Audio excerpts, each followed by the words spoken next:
Let's start recording. All right, ladies and gentlemen, good morning. Good afternoon. Good night. Some of your schedules might be a little off today, you know, so make sure we cover everybody.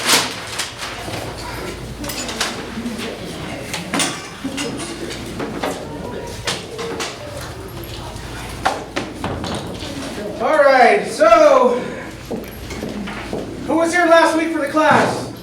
Okay. Online or in the room, it's still the same thing, right? I had a ton of phone calls. Amy did too, on the first session of these changes that we have on the new RPA.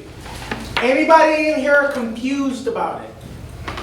Because I want to reiterate the information and reiterate a little bit of the information that we went over there just to clear things up. Because a lot of people are under the confusion that some of these items in, or one specific one, which is this one here, G3, is mandated. Some of you guys, or some people, I don't want to say you guys because you guys didn't raise your hands, but some people are under the impression that this is a required document or a required portion of the contract, and to be honest with you, it's not. Okay? The only time that you're going to use this is when you actually have an agreement between you and your buyer, right? What kind of an agreement? So when you guys are working with a seller, what do you guys use to put them on a contract? A listing contract, right? What do you guys use when you put a buyer under contract? RPA. Say it again? RPA? No. RPA is not a contract. RPA is an offer, right? It's an agreement to make an offer. Previously, it was the broker-buyer agreement, right? But they've changed the name of that document. What was the purpose of this document? The same way that you're going to put your client under contract with a listing contract, you're going to put the same. You're going to put your buyer under contract using the same concept, right? Why is it so important to put your buyers in a contract? Somebody answer that question? Go ahead, Marissa. Because a lot of the properties for sale, they may be only offering 2% or 2.5. Commissions, that's a great point, right? That's a great point that Melissa's making. But how many of you guys have seen open houses around town? Right? How many of you guys have buyers that have visited these houses by themselves? Okay? What's your name? Jason. Jason's hosting an open house this weekend, right? And then Brandon's client sees the open house on Zillow and goes to Jason. Jason's like, hey, good to meet ya. Here's my business card. Where's your agent? Oh, he's out and about. Oh, okay. Well, if I was your agent, I would be here with you. Right? And then that buyer starts like, really? He should be here with me? Absolutely. As a matter of fact, do you have a contract with him? No, I don't. Well, let me help you. How many times does that happen? A lot. A lot. Right? And Brandon just lost his client because he has a new buyer. And what is he going to do? What, Angel, you said? Jason, I'm sorry. And Jason, the first thing that Jason is going to do, put him under contract. And now when Brandon goes to call that buyer, they're not answering anymore. Why? Brandon can't even work with them anymore because now they're in contract with Jason. It's an agreement between the broker and the client. Who does the client belong to? The broker. The broker, right? And what is Jason's responsibility? To represent them on behalf of that broker, right? So that's why it is so important to put your clients under contract, because buyers do what buyers want to do. Is that so? Hey, Mike. Hey, sir. Right? Especially when it's a first-time buyer that they don't know any better. Excuse me. And as an agent, it is our responsibility to educate and create loyalty with your clients. How do you create loyalty? By putting them under contract. Right? So in the event that Brandon did have an agreement with that client, Angel is hosting the open house. The buyer says, I want this house. Angel's like, let's write it up, baby. Right? And he writes it up. And that buyer never discloses to Angel that he has a contract with Brandon.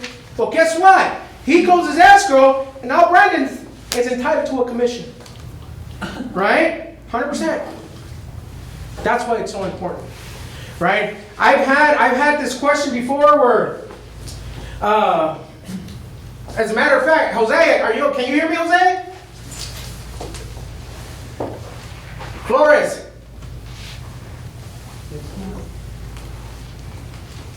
Mr. Flores. He can't hear me. He had an experience that I want to get his permission before I share that experience. But here's the thing. I've had that experience myself, right? Where I failed to use an agreement with my buyers because they're my friends. They're my family. It's my brother.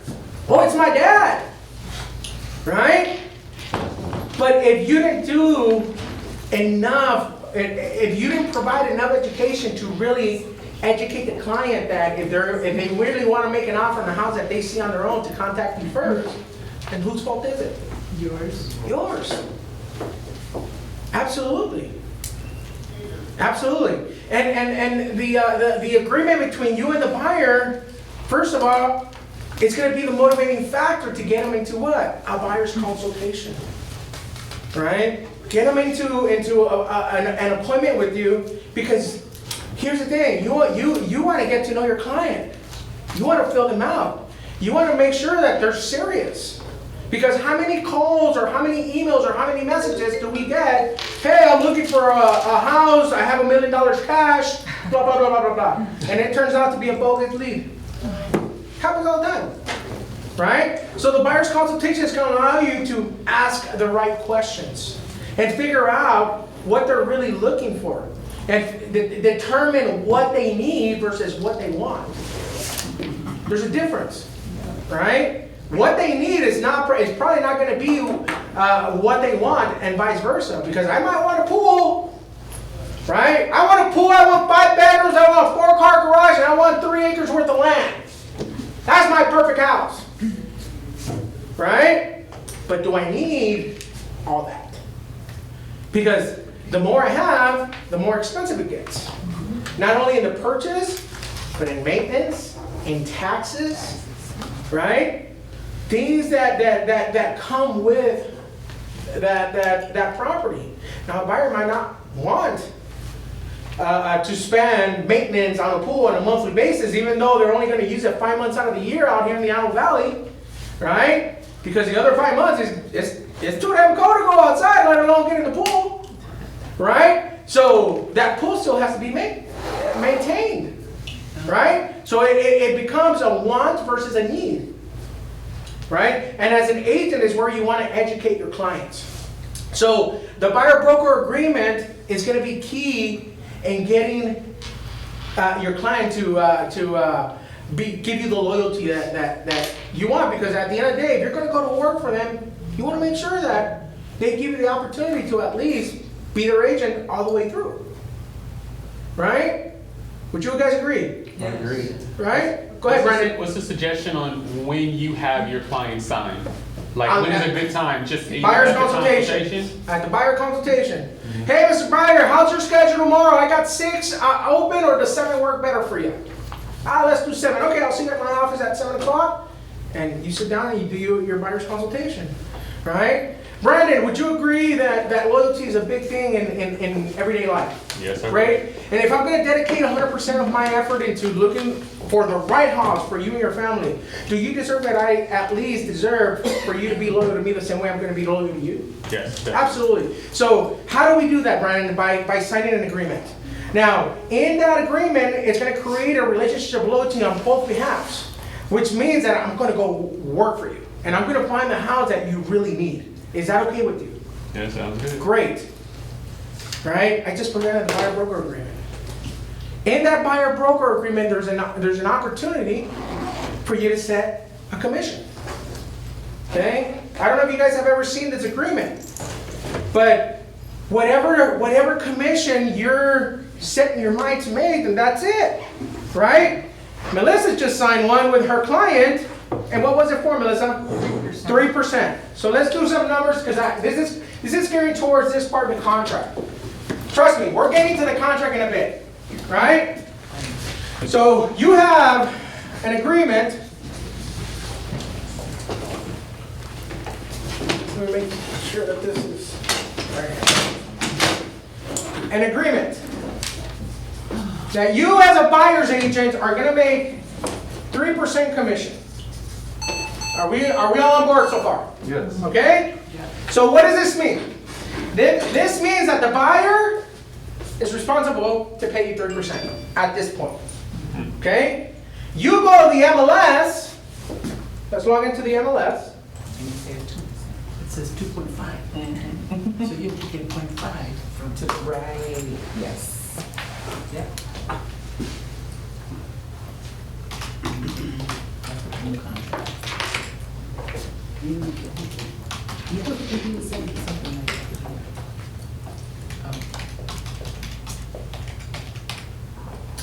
Third time's a charm. Happens every time. Every time. To me.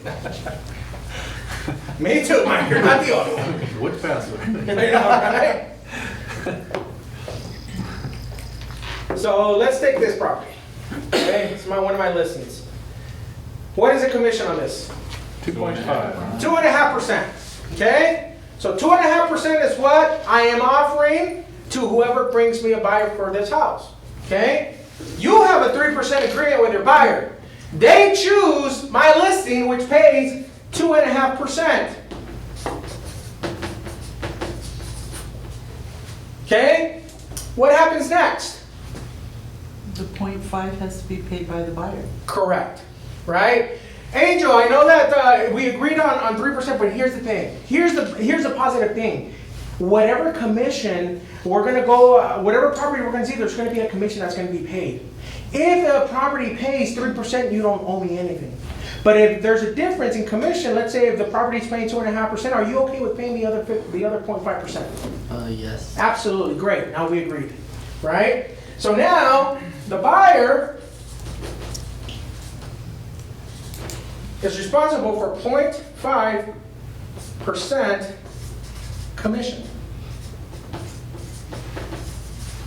So now, essentially, even though the MLS is only paying the 2.5%, you're still going to make 3%. What if the buyer says, what amount is that, the 0.5? Depends on the price of the house. Right, but, okay, so then the buyer says, well, God, that's a lot, can you bring it down a little? Oh, absolutely. Everything's negotiable. So you'll negotiate with? Everything is negotiable in real estate. But here's the thing: if you've already had a 3% agreement on your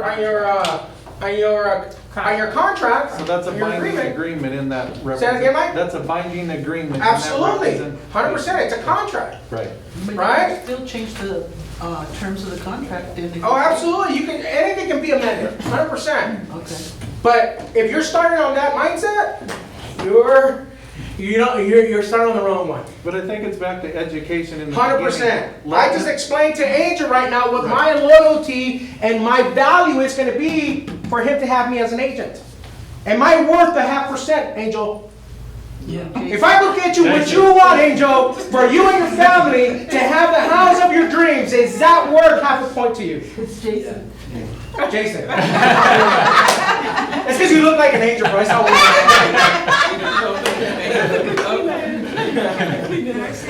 Sure. You know, like I just started, just like a lot of people in here, and I've gone to Wofford Heights area twice. One time in the snow, which was beautiful, but it was a foot deep of snow.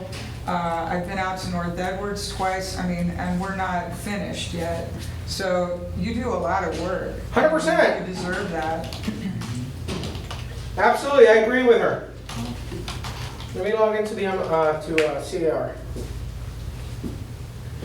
So here's the beauty of this, right? I'm gonna go to Jason and Jason. Look, Jason, there's a difference of 0.5% on this commission. I know that you agreed that you would pay me if the seller wouldn't pay me, but guess what? We're gonna ask the seller to compensate me for the full 3%.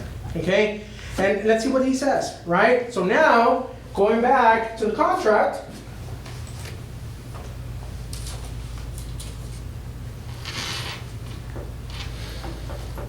Jeopardy music, please.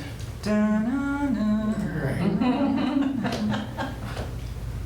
So we go to all forms, let's go back to the RPA, and it's form SPBB. What does it say? Seller agrees to pay the obligation of the buyer to compensate buyer's broker under a separate agreement.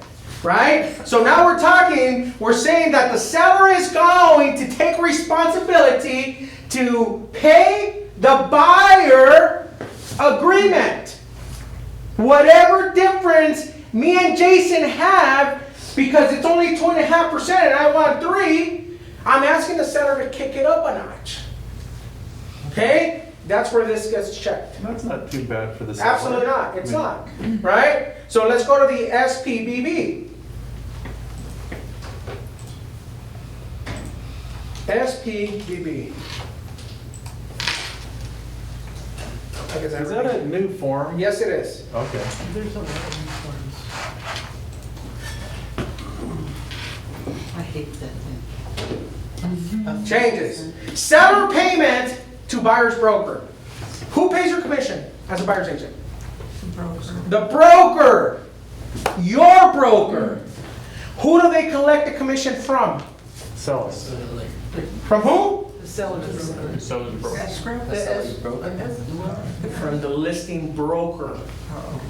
Okay? The listing broker is charging Right. the seller of that property, and then the listing broker will advertise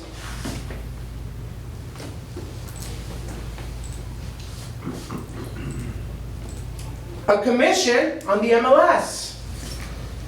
So essentially, your broker is collecting 2.5% that you see on the MLS, and then your broker pays you. Right? Or, yeah, the money comes from your broker.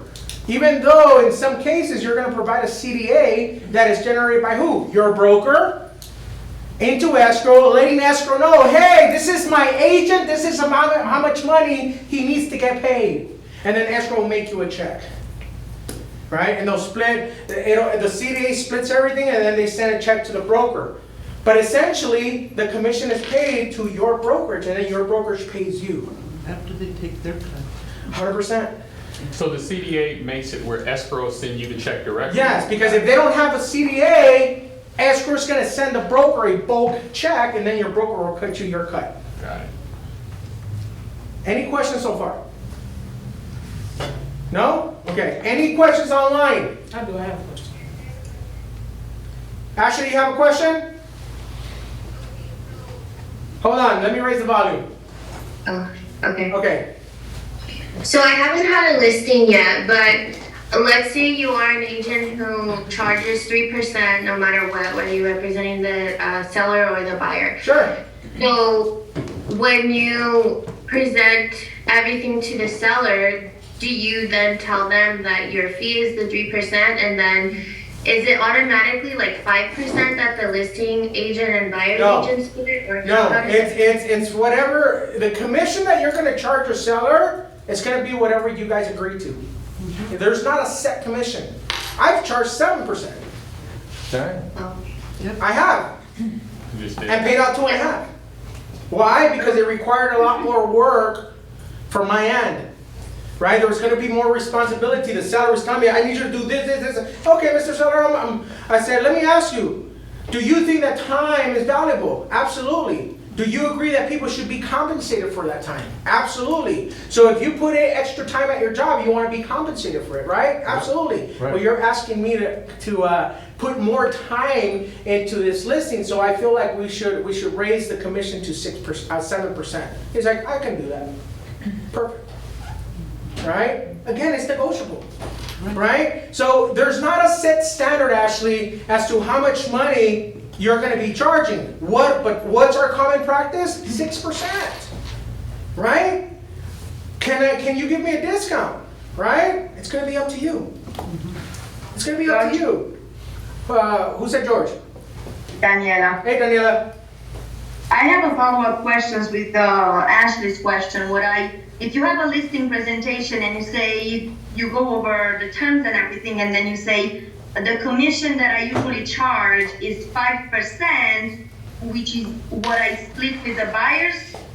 whatever commission you agree upon with the seller, you will pay out a percentage of that commission, just like you see it on the screen, to advertise it to whoever brings you a buyer. Perfect. Right? Oh, yeah, my But question here's the is thing. that- Never, ever, ever, ever put commissions on your listing presentation. Ever.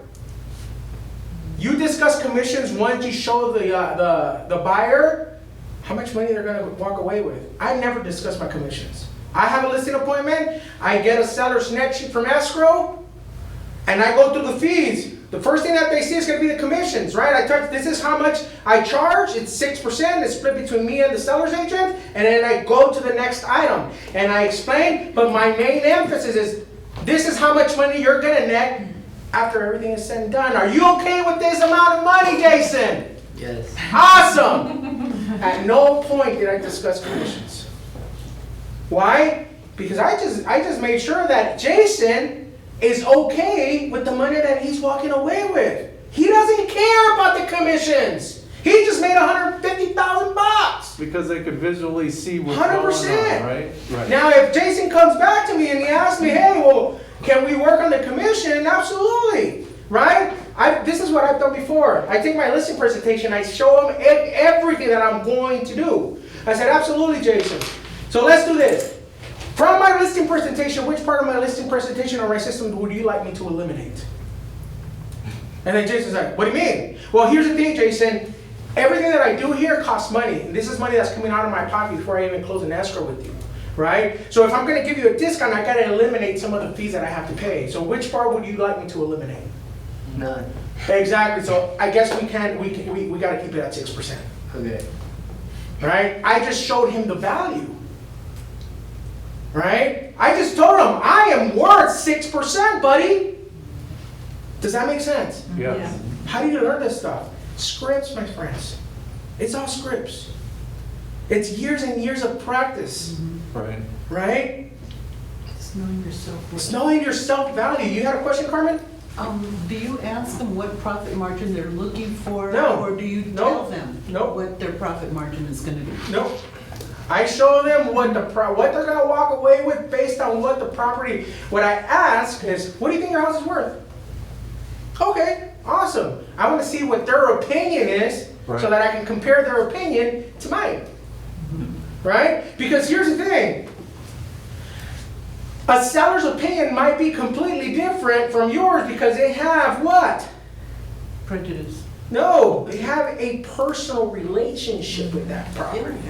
Right? There's emotion. And to them it's worth everything. It's priceless. Yeah. Right? And they think that it's worth $500,000 all day long because I did this and I did this and I did this and I did that. Right? And the market says that property's worth $450,000. Right? It's not our job to make the market. Our job is to interpret it. Right? Now, can the difference in value be still there based on what the property has to offer? Yes. 100% it can be. But we talked about a pool. Let's go back to talking about a pool. A lot of people will spend $150,000 on a pool because all they want a pool is for the summer. Don't do it. And they think that a pool is going to give them Don't do it. a whole bunch of value. Sorry to burst your bubble, Mr. Seller, it's not. Right? If you spend $100,000 on a pool, that's because it's your personal preference. Because a pool is not going to give you $100,000 worth of value. If you're lucky, you'll get 15 to 20. Right. In most cases, it'll be between 10 and 12. Right. So it's a bad investment, really. It's bad investment. Right? So every time I've had people call me, hey, do you know any pool contractors? No, but let's find a house with a pool instead. It's going to cost you less. Right?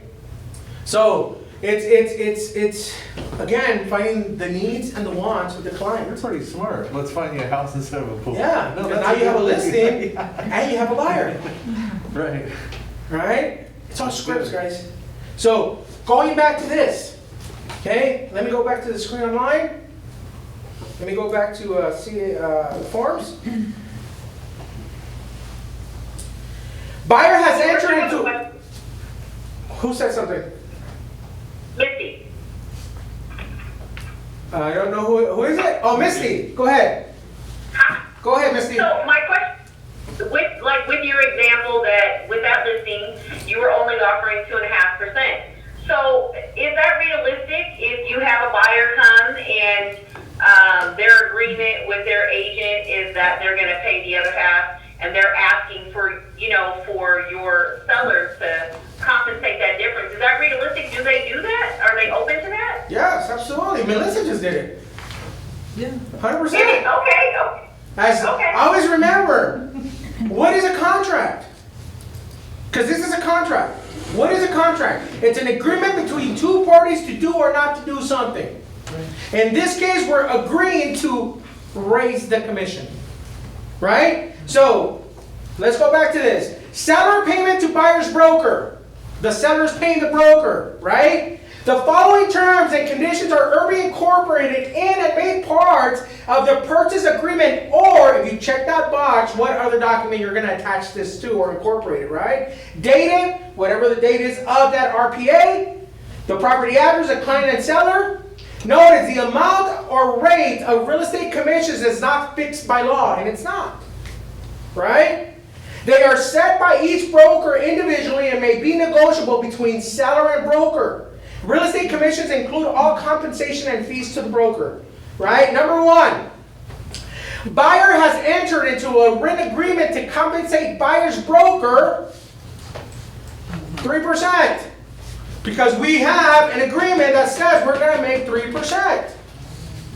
You get me so far? Okay. Of the purchase price, or if checked, you check and you put a flat fee. Number two, as of the date this seller payment for buyer's broker document is signed, the buyer and pursuant to the MLS or a set date there, seller's broker has agreed to pay the buyer's broker 3% of the purchase price, or if checked, a flat fee, upon completion of the transaction. Seller agrees to pay buyer's broker 3% of the purchase price, or if checked, a flat fee. Insert a percentage or an amount which is no greater than the applicable percentage or amount in paragraph number 1, less the applicable percentage or amount in paragraph number 2. Number 4, buyer authorizes escrow holder upon request to deliver to seller a copy of the portion of the written agreement between the buyer and the buyer's broker, identifying the amount of compensation buyer has agreed to pay the buyer's broker. What does this mean? This means that you're authorizing escrow to provide your agreement between you and your buyer as proof that you agreed that you're going to make 3%. Go ahead, Brendan. So by you putting 3% on line 3, does that mean that seems like if the seller's paying the whole 3%, wouldn't that be the difference? Seller agrees to pay buyer's broker 3% in total. Oh, okay, I got you. You understand that? Right, so you don't have to, because since it was already advertised Right. at 2.5, you don't have to Here's do the that. thing. It's just, I got it. Number 3, if you read number 3, it gets incorporated into either number 1 or number 2. Gotcha. It's paragraph number 1, paragraph number 2. Right? Number 5, a buyer's broker is the same as a seller's broker. What does this mean? It's a dual agency. Right? Then the amount specified in the MLS shall apply in the manner specified in paragraph number 2. Additionally, if the broker has agreed in a listed agreement to reduce the amount of compensation in the event of dual agency, the amount of compensation specified in the MLS will still apply to offset the compensation that the buyer has agreed to pay the broker. Right? So it's very clear. It's literally, this is in English, not like all these other little bits and pieces that the RPA has that are like, what the heck does this mean? So that's saying that you're gonna pay the listing broker the money that they're owed, right? Right. Okay, in the. Whatever agreement you have with them on your listing contract. In the dual. In a dual agency. But now Right. if it's not a dual agency, where does it specify that the listing broker is gonna get that percentage? What do you mean? Well, if you're gonna get, say, 2.5%, Mm-hmm. and then if you, Oh, I get it. It's specified in your agreement with the buyer. That's where it's specified. So you, Jason is my client and you're my seller. Right. We agreed at 5%. right, We agreed at 3%. Right? I'm double ending this. I take his agreement and I say, hey, Mike, I need to present this to you. I have an agreement with the buyer that he is willing, that we're going to do 3% on my commission. Right? You and I have at a 5%, and that's where I'm going to present the STDB.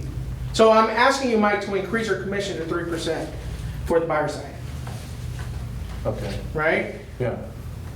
Question, what if the seller is asking, what if the seller comes back and says, as an agent, can you take that? What do you mean? How would the agent take that extra fee or reduce their commission? Maybe I could say it like that. I'm still a little bit confused. Okay, we should try to figure it out. All right, so I have Give me a scenario. I have an agreement with a listing agent. I'm the listing agent. I have a 3%. So then the buyer comes. No, you don't have 3%. Well, if On the listing agreement, it's gonna be the total Oh, okay, yeah, commission that you're gonna decide what to pay out in that listing agreement. But Okay. your total commission is gonna be what you're gonna charge. What you pay out is gonna be a percentage of what you're gonna charge. But Okay. you never charge right, half of it. Does that Okay. make sense? yeah. Right? So let's say total of 5%. Okay. So I'm gonna give out 2.5. Okay, So then a buyer comes and they have a broker's agreement with their client at 3%. so you're at a 5% listing, Mhm. okay? And then you say you have a buyer, That has an agreement that says their client's gonna pay them 3. 3%, buyer. Okay, what's next? So the buying or selling agent comes to me as a listing agent or presents the seller, basically for the seller to up that 5%.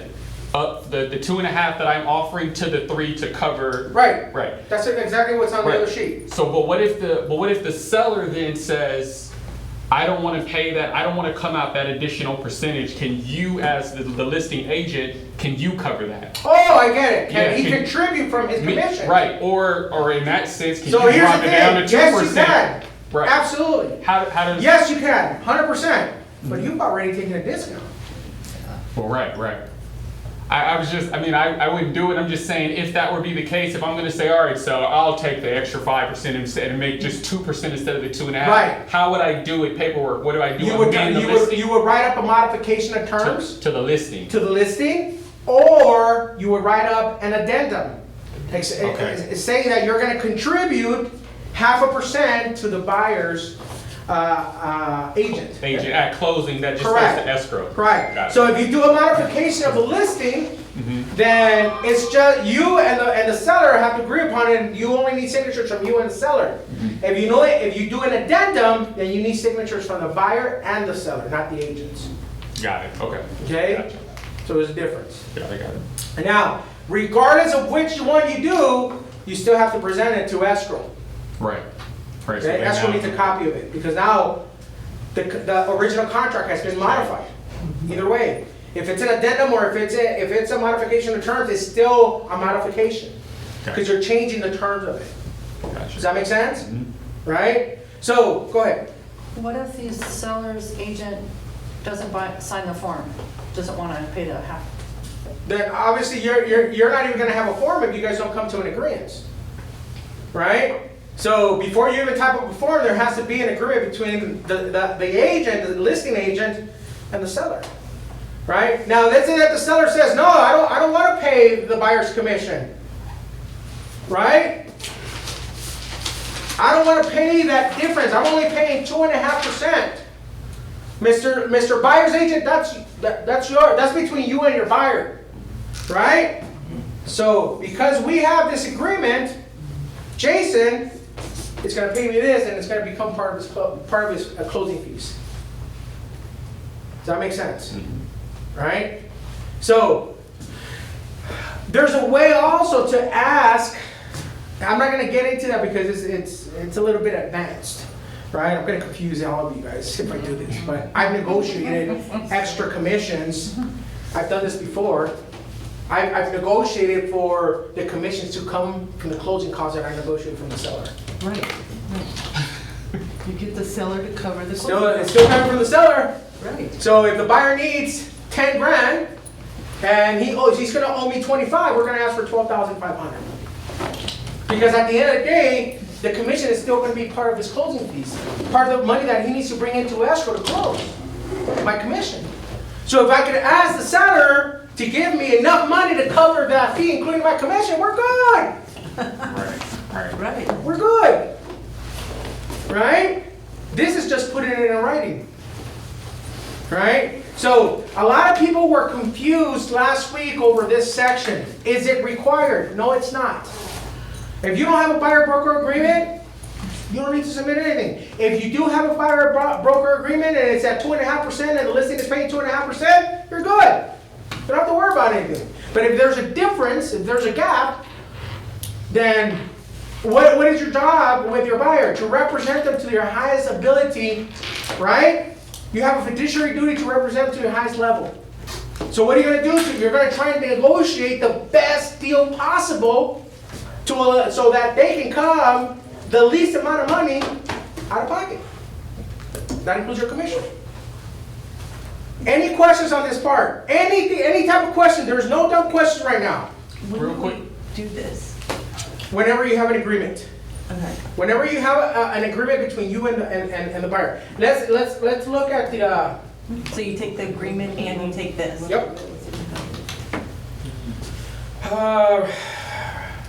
It's already there.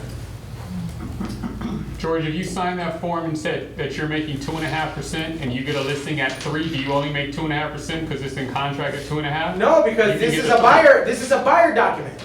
Right. So then you'll be in. The buyer document has nothing to do with the listing contract. Gotcha. Two separate sides. Right. Right. The only time they commingle is when you open escrow. Got it. Okay. Here it is. So before it used to be called the BRE, the buyer representation, right? Now it's called the RBC. Yep. Right there. BRBC. Buyer Representation and Broker Compensation Agreement. This is the new agreement between you and your buyer. So the BRE is no longer available. If you type in BRE, you're not going to find it. Oh, okay. Okay? Put this on the screen. It's not going to be there. Right? I get this question all the time. How do you fill this out? Take a look at the screen. Right? So, buyer representation and broker compensation agreement grants representation, period, and right to represent. Tony Smith grants Keller Williams Realty AV. Why the broker? And why not the agent there? Because the broker gets paid and pays the agent. No. No. The agreements between the broker and the And what? client. Exactly. The client belongs to the broker. According to the Department of Real Estate, your client belongs to the broker. You're simply a representative on behalf of that broker to represent this buyer. Okay? So, Tony Smith grants Keller Williams Realty AV broker beginning on, double click on the box and it'll give you today's date or whatever date you're going to be doing this. Date and ending 365 days later at 11:59 p.m. So I'm giving them what? A 1-year agreement. Right? Upon completion of a resulting transaction, whichever occurs first, representation period, the non-exclusive right, unless paragraph 4B2 is checked, to represent buyer in acquiring real property or manufactured property. This is only for real property or manufactured property. What's real property? Anything Attached to the land. Oh, Melissa and Brian said it. Anything attached to the land. Right? Manufactured is what? A mobile home. Yeah. Right? Notice that this doesn't say business opportunity.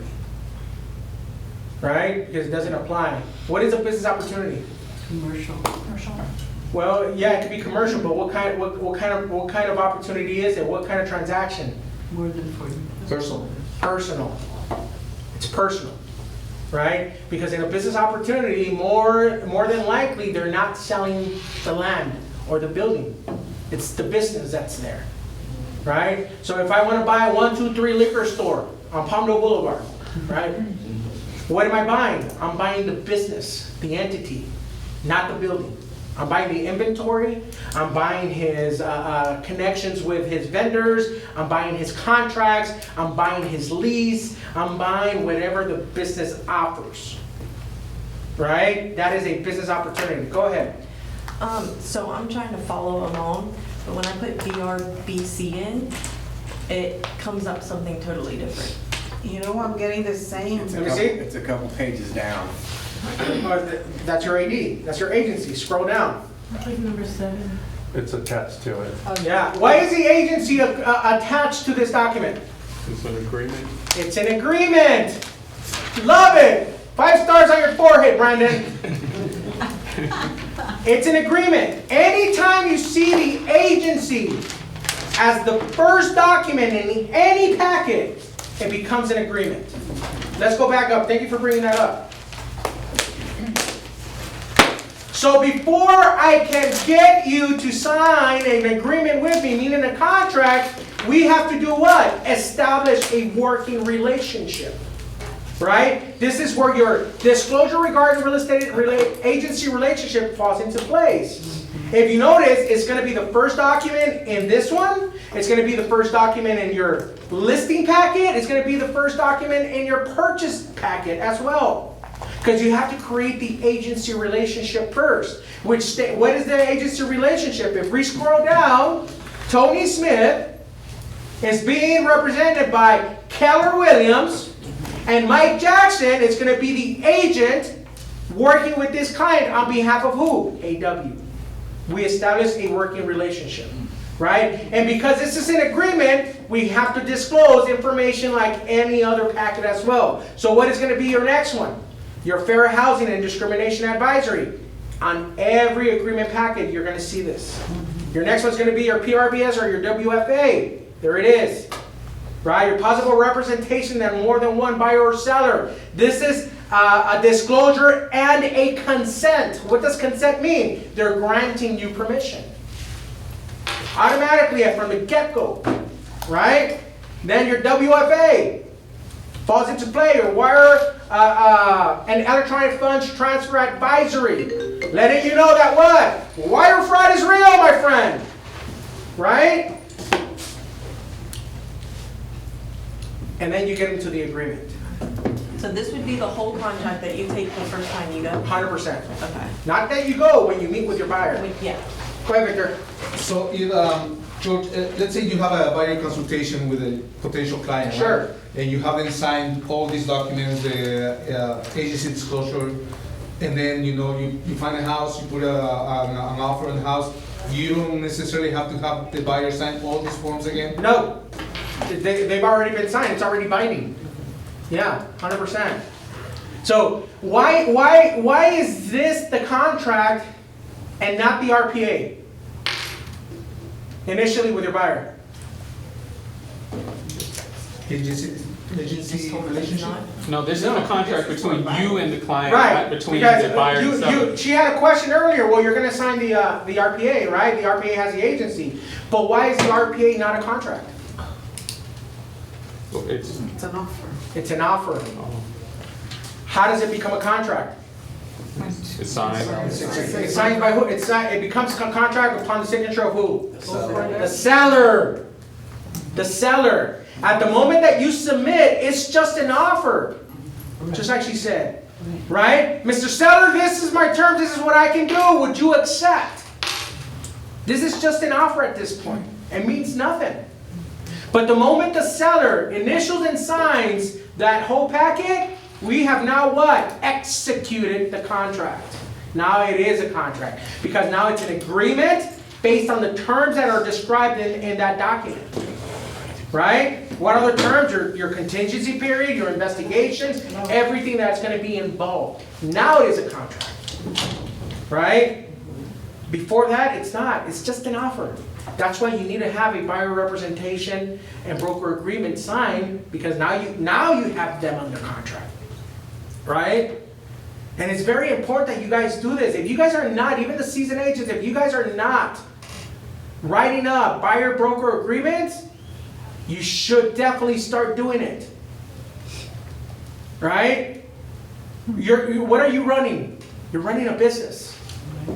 Right? And the business requires steps, agreements between all parties to make sure that everybody's on board.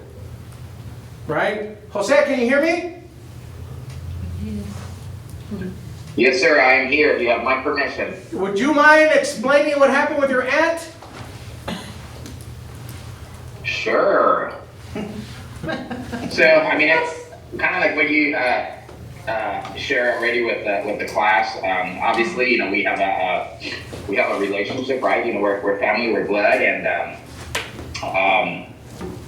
she wanted to move to the area. And This is his mom's sister, by the way, okay?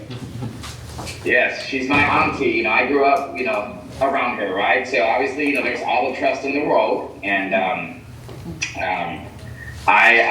she, you know, came to me. She came to me asking if, you know, I was willing to represent her in the purchase of her, you know, new home. Cash, by the way. Of course, you know, I'm like, hey, yeah, cash, okay, and we're talking about, you know, $700,000-$800,000 budget. So, you know, I'm like, of course, Dia, you know, do my best, you know, to find your dream home. And, you know, I, obviously, you know, she provided proof of funds. So I knew that it was, you know, a go. We have the green light. So anyways, you know, we started seeing homes. You know, we couldn't quite find the one that, you know, that she wanted. So anyways, after a little while, I had a planned vacation that she knew about, and so she calls me. She forgot the dates, and she calls me, and she's like, "Hey, I'm in town, and I'm with my sister, my other auntie, and you know, her neighbor is selling her home, and we think it would be extremely convenient for, you know, to see this home in case we like it. You know, we might want to proceed and move forward." So I'm like, "Hey, I'm so sorry, I'm out of the area, but if you're interested or you can't wait, let me know, and I'll definitely make it happen for you. I mean, I can definitely have someone show you the property, and if you are interested, let me know, we can proceed from there." So she's like, "Okay, I'll let you know." Well, instead of letting me know, they call the number on the sign. They call the listing agent. The listing agent comes and shows the home, and next thing you know, they're in escrow. Oh, wow. How much did they pay? 3% of $679,000. So, yay. And lesson learned. Did you have a buyer broker agreement with her? Of course not. Love, family, trust, loyalty. It's not gonna happen. No, that his mom's sister that he grew up with. Oh, wow. Okay? Did she just not understand? She didn't think it was probably. Maybe she did, maybe she didn't. It doesn't matter, right? It happened. Right? So Jose, because I mean, it was an expensive learning curve for Jose at this point, right? It was a $20,000. Yeah, it was a $20,000 learning experience, right? Exactly. That's why it's so important, guys, and I can't stress out enough that you guys need to use this document with your buyers as well. Go ahead, Tanya. Okay, so suppose the buyer no longer wants to work with you. Sure. So you don't want to force them to work with you. So what do you do with the contract? You cancel it. You just cancel it. You cancel it, but before that, I try to find an agent in our office that might be able to work with them. And just get a referral out of it. I've actually taken referrals from agents in our office. I'm open to any client. Right? And I closed it, and the agent makes 25% of whatever I close. We keep it in-house. Right? Because most of the time what they're going to do, if I'm having an issue with my client, I'm going to go to my broker so the broker can reach out to them. Right? And if the broker needs to assign him to somebody else, so be it. It's his client, not yours, according to a DRE. Remember that. That's why you're signing the agency. The agency gives that authority to the broker to assign him to somebody else. And so the 25% of the referral fee is the 25% of what? Whatever you The close. purchase price or the? Whatever you close. Right. Whatever your contract is. Yeah. Because you could submit an offer for $500,000 and it appraised for $450,000. Now your contract price got lowered and they closed at $450,000. So it's not your contract price; it's whatever you close for, right? But it's 25% of your commission. Of the commission that the buyer's broker is going to be collecting. Okay, so it's a 25%. 25%. Correct. Okay. It's a referral. Right. Yeah. So essentially, you don't lose out. You make Something. something is better than zero. Right. Would you agree? Yes. Especially in real estate, because if something 25% out of a commission right now, it's a couple $1,000, guys. Right. It's not peanuts. For doing nothing. Right. Exactly. For doing nothing. Just saying, Mr. Broker, I'm having an issue. Can you assign somebody else? Right? It happens. So let's go back to the screen. Thanks for sharing, Jose. By the way, I appreciate I that. had a question. Sure. So what if they did, in his story, what if they did have this contract and let's say she forgot? Like, what would be the process? Jose needs to file a Take over? Jose would file a dispute with our local, our broker actually, would file a dispute, would call their broker and put together a dispute with our local MLS. Right? And there would be, they would try to find a solution. If not, it goes into, they would have to hire a mediator. But there was no broker agreement, right? No. So. But what she's saying is, in the event that there was. Right. Yeah. In the event there was, and here's the thing, if the broker buyer agreement was in existence, Jose's gonna get paid. Regardless. Right. Regardless. He's gonna get paid, even though the listing agent wrote up the contract.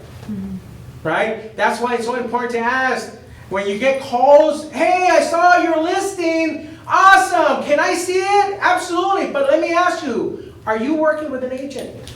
No. Yes, do you have a contract? Yes, okay, have your agent give me a call. Right? Because the last thing you want to do is write up a contract and then find out that you got to give up your commission. Or have the agent show it to them. Right, 100%. Right, 100%. So, again, you just got to do things right. And these contracts allow you to do that. Because this is a contract, it's on your screen. It's an agreement. Right? So, let's keep reading. Upon completion of a resulting transaction, whichever occurs first, representation period, the non-exclusive right to represent buyer in acquiring real property or manufactured home. Number two, no pre-existing buyer representation and compensation agreements. Buyer acknowledges that the buyer has not entered into a representation agreement with another broker and has no obligation to pay compensation to any other broker arising out of the acquisition of the property identified in paragraph number 3. Except identified brokers or other brokers and properties, right? Can there be more than one broker in an agreement? Yes, 100%. Brandon is in one right now. There's a listing, 2 brokerages, not KW. KW for us and another broker's out of the area. Both brokers got added to the contract. Both agents are going to get paid. Both agents are going to work the file. Right? Can that be done? 100%. I just closed one in Lancaster where the agent was in Orange County. He didn't have access to the MLS out here. He didn't want to sign up to the MLS. He calls me for an open house. Right? So I tell him, hey, Chris, here's the problem. I can get you an open house agent all day long. I don't have a problem with that. But here's the thing. Every time we have an open house, I like the listing agent to place that open house on the MLS. Now, you're not a member of our MLS, and 90% of the agents that work our area have no clue your house is for sale. Because it's not appearing in our system. He's like, why is that? Because that 90% of agents are not members other than our local association. Right? So he's like, oh man, but here's the kicker. You could either sign up for the board, right? Come and do your paperwork, come and do your orientation, come and spend time all the way from Orange County, or you could add me to your contract as an additional broker. And he's like, for how much? 50%. And he's like, "Ay." Right? I said, "Hey, if you don't want to do it, I understand. Go ahead and sign up for the board. Spend time away from your office. Come and do orientation. Come and do everything you need to do to get this property on the market." I said, in my opinion, you're going to lose more by signing up for the board because you're going to take time away from your busy schedule. And he's like, "You're right. Let's sign it." So I made 50% of it. I didn't do anything but put it on the MLS. And I did my advertising. Remember, George, I was the agent for the open house for Chris. Yes. Yes. Yeah. So if you add yourself like that, you're only gonna have to sign. I'm not adding myself. They're adding me. Because the seller has to agree to adding the the additional broker or brokerage to his contract. And those are the only contracts you have to sign, is the? Yep, that's it. Because the listing contract is already in existence. Right. All you're doing is adding an additional brokerage. ABA? ABA. Right. Yep, go ahead. So if I want to do that, like, do I have to do like send a document to them, like, or would they just add me? It could be whatever you guys agree upon. So if you want to type up the document, the AOA, I mean the ABA, you get it signed, you sign it, the broker signs it, you send it to them, get the listing site to sign it, they send you a copy, we're in contract. We're good. Go ahead, Victor. No, the example that you're giving us right now, there's two brokerage on the listing side. Correct. Can there be two brokers on the selling side? On the buyers, two brokers working for the buyer? Yes, Yeah? absolutely. Because let's say, I mean, it would get too sticky, right? It would be just easier to sign a referral agreement and ask for whatever commission you want. That's the easiest way. 100%. Right? How do you agree to the commission? Depends how much work you did with the buyer. I've referred clients out. If I'm referring out a listing, I want 40 to 50%. It's a listing.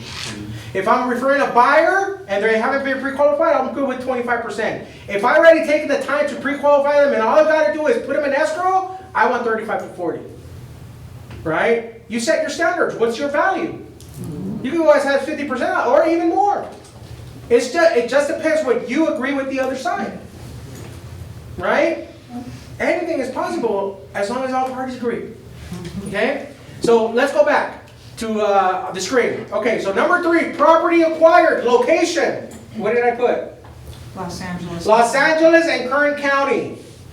Right? Los Angeles County is huge. Yes. Right? It's huge. And why did I put Kern? Because Rosemont is right there. And they might want a house in Rosemont, and now we're in Kern County. So my location is Los Angeles and Kern County. I'm not going to specify cities, right? Price, $1 up to $1 million. I'm giving myself enough space to make sure that I have enough money, because if it's $1 million, if it's $1,000,099, now you're out of contract, right? But how many $1 million properties do we sell out here? Right. Not many. Right? And here's the thing, a buyer might say, well, I'm qualified for $500,000, but I only want to spend $400. Okay, but then they see the perfect house that's $550, and they'll do everything possible to make that happen. Right. You don't know where they're getting the money, but they make it happen. They make it happen. Right? And now they're purchasing a $550,000 house. I see it all the time. Right? B, the following specified properties only. If there's a certain property that you're going to be representing them only, then you would list it here. Letter C, properties identified on the attached list. Number 4, compensation to broker. Notice, the amount or rate of real estate commissions is not fixed by law. Disclaimer, right? They are set by each broker individually and may be negotiable between buyer and broker. Real estate commissions include all compensation and fees to the broker. Letter A, buyer agrees to pay the broker as follows. 1, applies unless or is checked. Do not check both. Me and Jason agreed that he was going to pay me what? 3%. 3%, right? of the acquisition price and any additional fees that might be incurred in that transaction, right? Do we have additional fees with KW? Yes, Yes, what, how much is it? $199. $199, right? Number 3, pursuant to the compensation schedule attached, right? If you have a compensation schedule, which we don't, it's already listed here. B, broker right to compensation. Broker shall be entitled to compensation specified in 4A. 4A, right? From buyer if during the representation period or any extension thereof, buyer enters into an agreement to purchase, lease, or otherwise acquired any property described in paragraph number 3, and the seller thereof completes the transaction or is prevented from doing so by default of the buyer as follows. Okay, so this agreement will also apply whenever your buyer wants to buy a FSBO, right? And the seller is not paying a compensation. I've used this before. As a matter of fact, I had a client in Mojave that she found this for sale by owner property, and the seller was not paying a commission, but she wanted the house, and she wanted me to help her. So I went to her, I said, Margaret, check this out. If I represent you on this, unfortunately, I'm not going to make any money from the seller because he's not willing to pay a commission, right? She's like, George, I'll pay you. So we signed a broker-buyer agreement where we disclosed what percentage she was going to be paying. She paid me 2.5%. That came out of her pocket, not the seller's pocket. Okay? And she had the money because we had sold a business for her and she bought the house cash, right? Number 1 under letter B. Broker involvement, non-exclusive representation. Compensation is payable only if there was broker involvement with the property. Broker involvement means any of the following. Number 1, buyer physically entered and was shown the property by broker. What does this mean? It means you actually went inside the property and showed it. Correct. So you are the procuring cause, right? According to the DRE, you're the procuring cause of them noticing or seeing this property. Broker showed the property to the buyer virtually.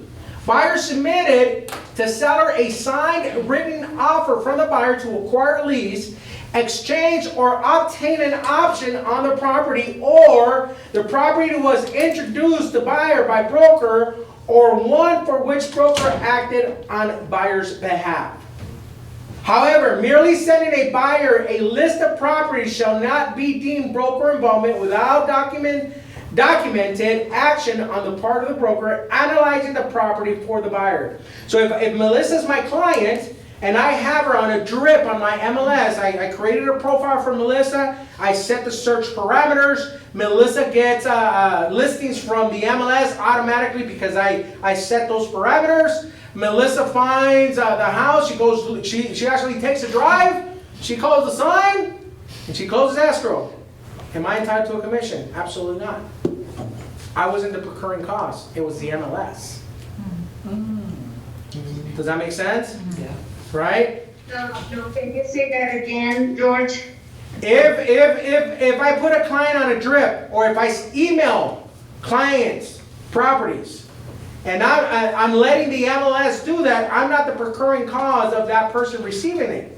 It's the system, because I've set them on an automatic drip.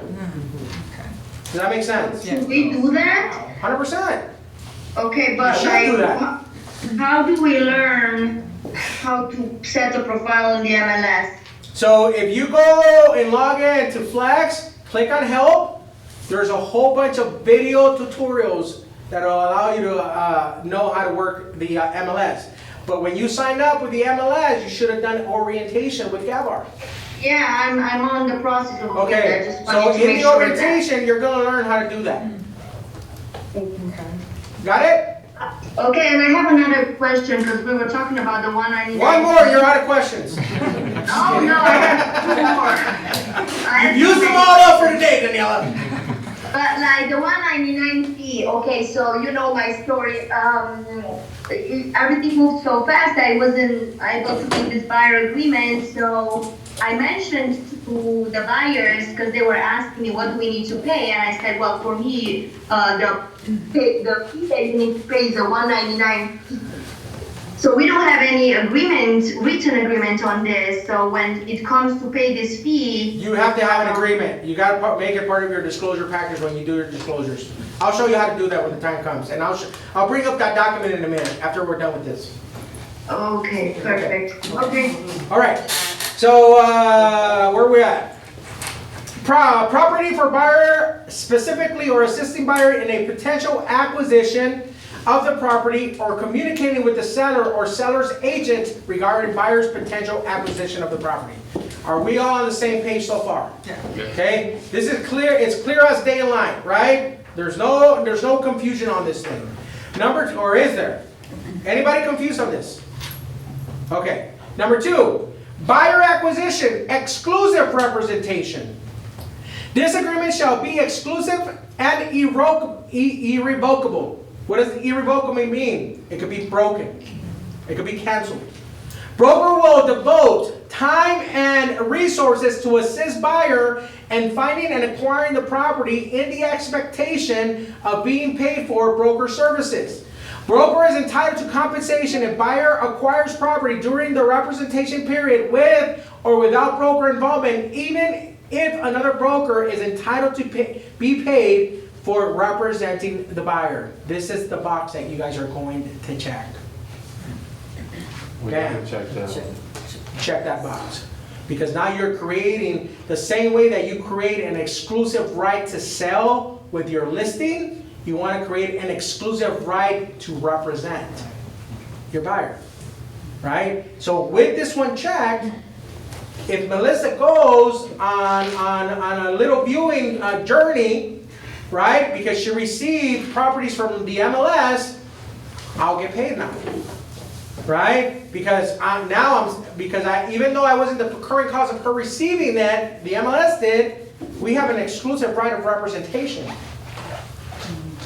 This part? George. Yeah. So let's say that a buyer comes to me and we start looking property and I ask, do you have already an agent that represents you? And they say, no, like a year ago I follow up with someone but like never heard back from the agent. Okay, and we do this. And you do what? You're cutting out. Can you hear me now? Yeah.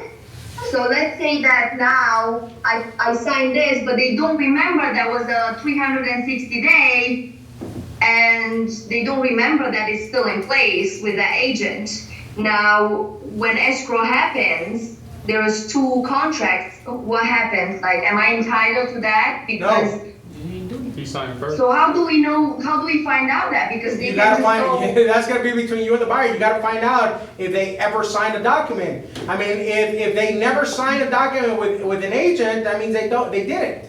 You don't have to got that far. You know what I mean? If you're at a point where you're submitting an offer, you don't verify that they really didn't. Have you, Melissa? Are you sure you never worked or signed anything with another broker? No. Okay, great.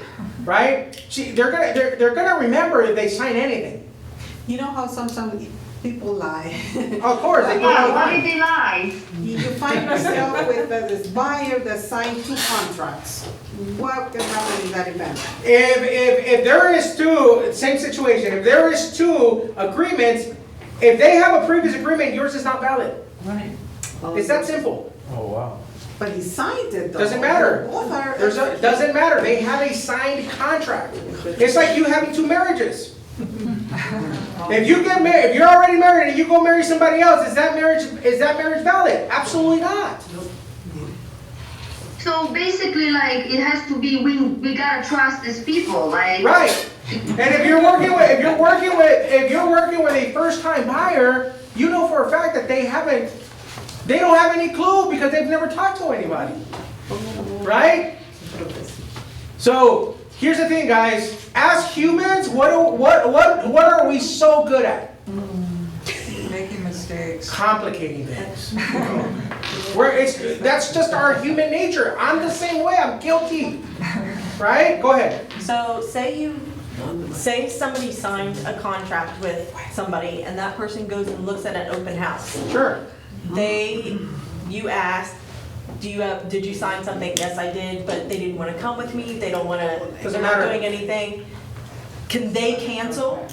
Can the buyer cancel? Yeah. Absolutely. With the other person? Absolutely. And you sign? Will the broker cancel because they're trying to do something shady? It's up to the broker. They don't have to.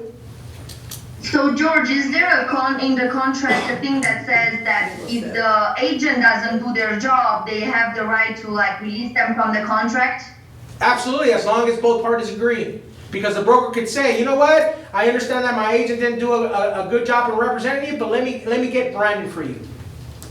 It's at that point it's going to be up to the broker. I've done this before where I have a listing and somebody put stuff in my seller's ears, and now he's trying to counsel me to give the listing to somebody else, and I know that they're trying to do that, and they come, I need you to cancel the contract. I said, no, I'm not. I said, it'll expire in 6 months. Do what you have to do. And they try getting an attorney, they can't do anything. It's a signed agreement. Right? They agreed to the terms that were specifically explained to them. That's why it's so important to do your consultations. But if you don't check that box, then it's all There's no open. exclusive right.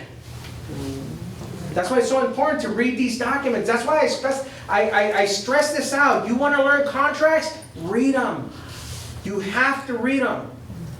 Right? You can't become a skilled set agent without knowing what your tools are. These are your tools. Right? It's like Mike's a air conditioning contractor. Right? Mike can't go and do a job if he doesn't know how to work his tools.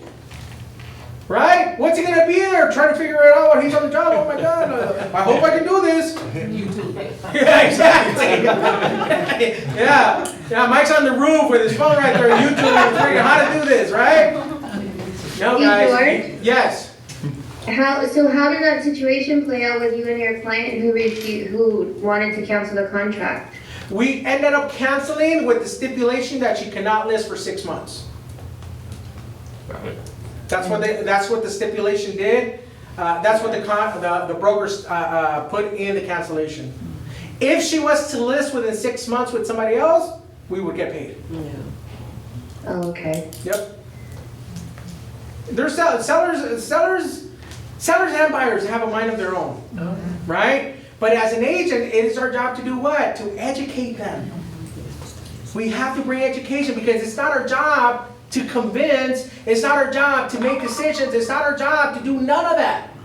It's my job to bring to Jason as much information that I can possibly can so that Jason can make what? An educated decision based on the information that I presented. Allow him to make an educated decision. Right? And what's going to happen, he's going to see the value. He's like, wow, George knows what he's doing. And I do. Right? Because I took the time to educate myself. I took the time to read what these contracts say. So that in the event that I'm meeting with Jason and he doesn't understand, I can explain. Right? It doesn't take a long time to explain. You know how long it takes me to explain disclosures? How many pages of disclosure are typically in a transaction? 42 pages. 42 pages worth of disclosures. It takes me 10 minutes to explain disclosures. I've had agents do tag-alongs with me, right? And they're like, damn, you're fast. I've learned to explain them in a way that I briefly touch, because if I sit there and read line by line, we're going to be here for 3 days, right? I sit there and I briefly explain what these documents are. I leave a copy for them, or I send them a PDF copy to allow them to review them at their own discretion, because it's their responsibility to do so. Right. Right? It's their responsibility to make sure that they review the documents. Now, if they don't, then it's on them. You did your job. Does that make sense? Right? But it's very important to explain, especially to somebody that's never done anything in real estate, right, what a WFA is, right? Or what a possible representation of more than one buyer is, or a Fair Housing Act, right? You don't have to sit there and explain.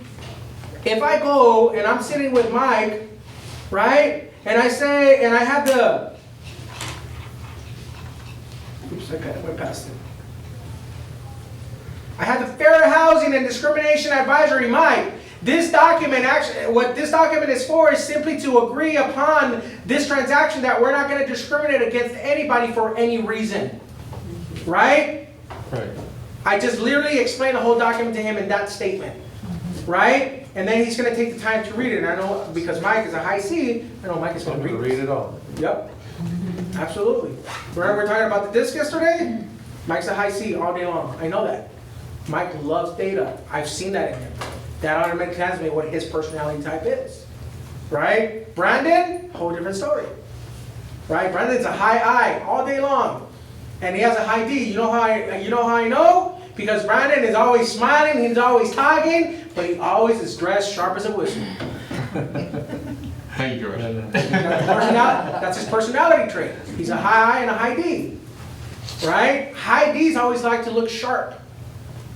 All the time.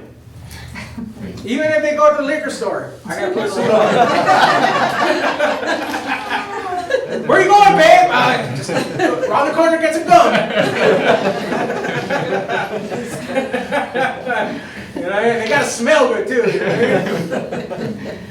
All right. So you fill this all out before you go, and then they sign it. Before you go where? Remember, your buyer consultation, you always want to do it. I mean, for the most part, I would always bring my buyers to the office. Okay. Always bring your buyers to the office. Okay. Meet here. I was gonna say, if they want to take, do you make 2 copies? Yeah, absolutely. I typically just send them a copy.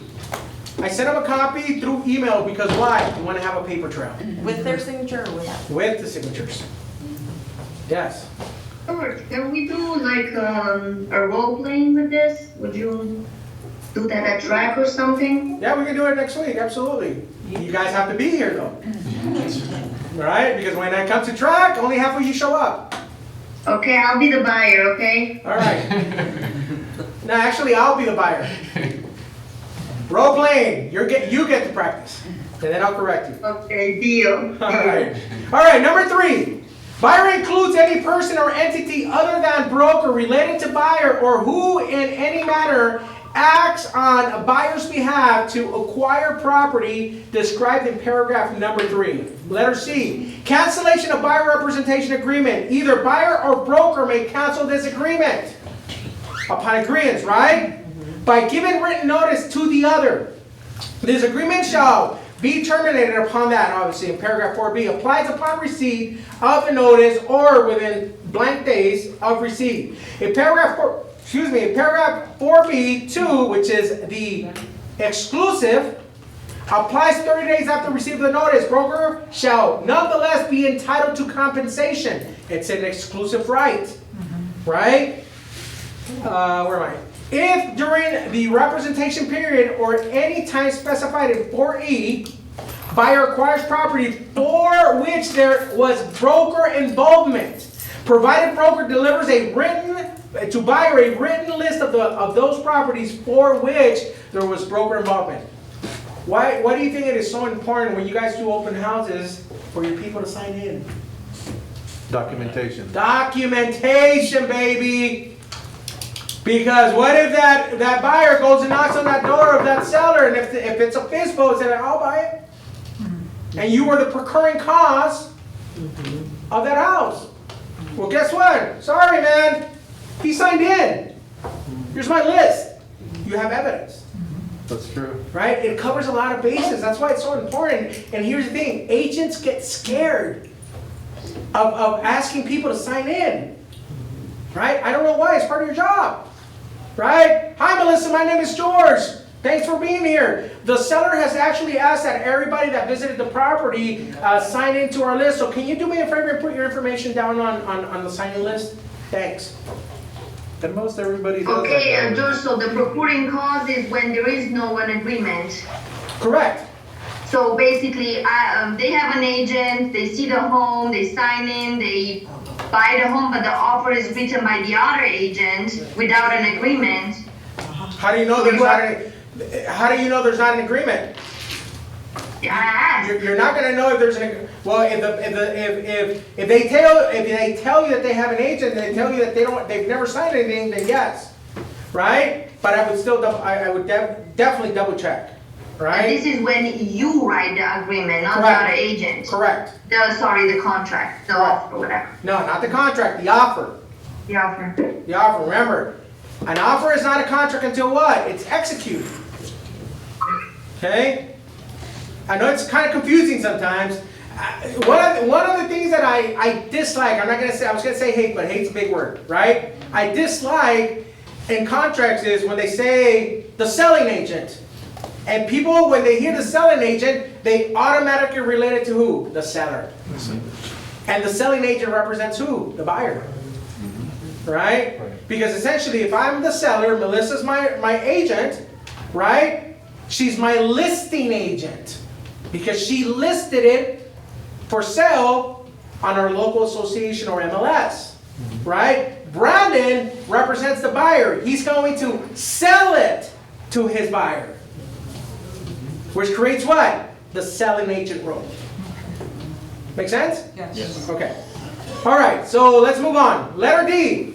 Accounting for payments to broker by others. If anyone other than the broker compensates. Just lost my place. Broker for services covered by this agreement, the amount shall be credited towards the buyer's obligation to pay compensation. Wait, did you tell us to check number 2? Number 2. So, in Here, C, you check. under B. B2. No, C, under C. No. You put a date in? Say that one more time. On C, do you put a date in or do you No, check you don't the do anything on box? C. It's just a cancellation. You leave it as is. But clause number 2 though, George, on C says that, if the number 2 above is checked, neither party has the right to cancel. Right. Absolutely. So do we check that? It just depends what the agreement between you and your buyer is. Right? It's whatever you agree with your buyer. Remember, everything is negotiable with your clients. Right? I can't tell you yes and I can't tell you no. It's going to be whatever you agree to. Right? Melissa, we agree that we're not going to cancel this contract. Are you okay with that? Great. Boom. I check the box. But I talk to her. I can't be like, oh, I'm going to check this box, but I'm not going to tell Melissa. Right? Now Melissa has grounds to dispute that. Right? Always remember, you gotta what? Educate. And based on the education that I'm providing, Melissa's gonna make what? An educated decision. Right? That's why it's so important to what? Know the document. Read it, print it out, read it as many times as you have to. If you don't understand something, highlight it, mark it, check mark it, question mark it, whatever. To bring it to class. Right? And we'll review it. That's what these classes are for. Okay, where are we? You're at D. D. Okay. If anyone other than the buyer compensates broker for services covered by this agreement, the amount shall be credited towards the buyer's obligation to pay compensation. What does this mean?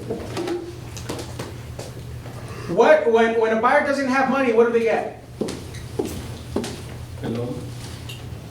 Well, they need more than that. But you're on the right track. I want to buy a house, I don't have money, what's my next option? Pre-approval. No, you're Down before payment that. assistance. Say that again? Seller financing. No. Down payment assistance? Down payment assistance could be one, but you still have a down payment. Seller credit? No. So like if a Gift funds. friend, yeah. Gift funds, right? Because regardless of the loan, which loan does not require a down payment? VA loan. VA loan is 100% financed. Other than that, every single loan is going to require a down payment, even if it's a down payment assistance program. Where does the money come in a down payment assistance program? From the program itself. But it's still a down payment, right? For example, the CalHFA.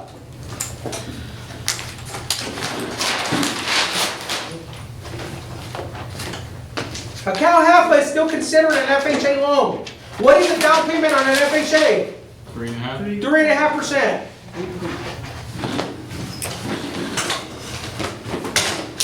So we're working on a CalHFA loan. Down payment is 3.5% because this is considered an FHA loan unless otherwise specified.